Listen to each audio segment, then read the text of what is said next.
இன்றைக்கி இந்த வீடியோவில் என்ன பார்க்க போகிறோம் அப்படின்னா 10ஆம் வகுப்பு பழைய சமச்சீர் புக்கில் இருக்கக்கூடிய செய்யுள் பகுதியை தான் பார்க்குறோம். முதல் செய்யுள் வாழ்த்து பகுதி. அதை எழுதியவர் மாணிக்க வாசகர்.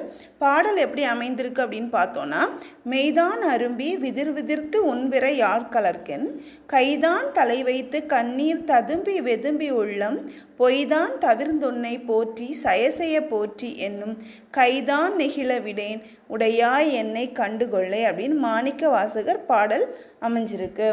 ஓகே ஃப்ரெண்ட்ஸ், இந்த பாடலோட பொருள் என்னென்னா, எல்லாமுடைய பெருமானே நான் உன்பால் பேரன்பு கொண்டேன், அதனால என்னோட உடல் சிலிர்த்து போச்சு, உள்ளம் நடுங்கிடுச்சு. நறுமணம் கமலக்கூடிய உன்னுடைய திருவடிகளை கருத்தில் கொண்டு தலைமேல் கை வைத்து வணங்குறேன். கண்களில் இருந்த கண்ணீர் பெருகி என்னோட உள்ளம் வருந்த ஒன்றை நினச்சி உருகிட்டு இருக்கேன்.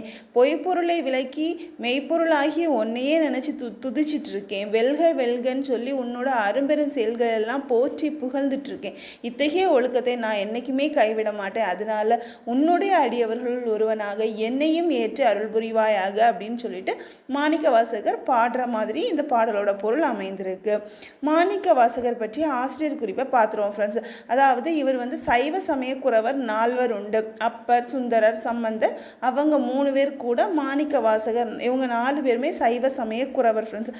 இவர் எந்த ஊரில் பிறந்தாருன்னா திருவாத ஊரில் பிறந்திருக்காரு. இந்த ஊர் மதுரை அருகில் இருக்கு.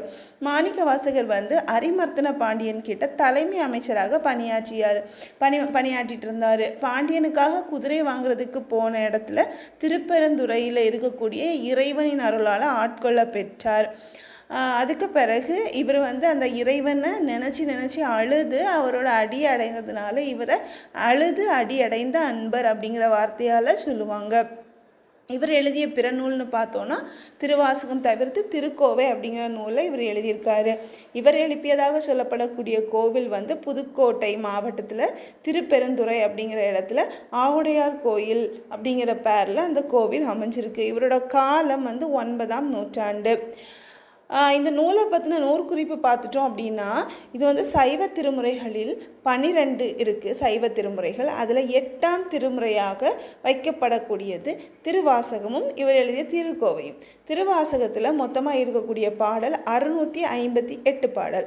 திருவாசகம் கல் நெஞ்சையும் கசிந்து உருக செய்கிறதுனால திருவாசகத்திற்கு உருகார் ஒரு வாசகத்திற்கும் உருகார் அப்படின்ற தொடர் குறிப்பிடப்பட்டது.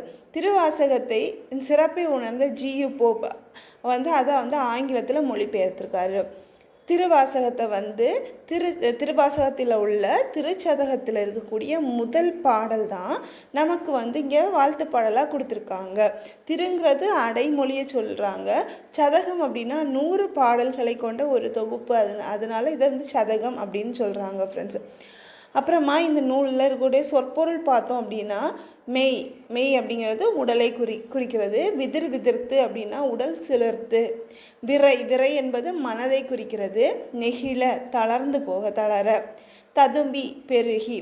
கழல் அப்படிங்கிறது ஆண்கள் காலில் அணியக்கூடிய ஒரு அணிகலன். ஆனால் இங்கே கழல் என்பது அணிகலனை குறிக்காமல் இறைவனோட திருவடியை குறித்து வந்திருக்கிறதுனால இதை ஆகு பெயர் அப்படின்னு கூட நம்ம எடுத்துக்கலாம். கழல்ல சய போற்றி சய வெல்க வெல்க. இனி இதில் ஒரு இலக்கண குறிப்பு கொடுத்துருக்காங்க. விடேன் அப்படின்னா தன்மை, ஒருமை, வினைமுற்று.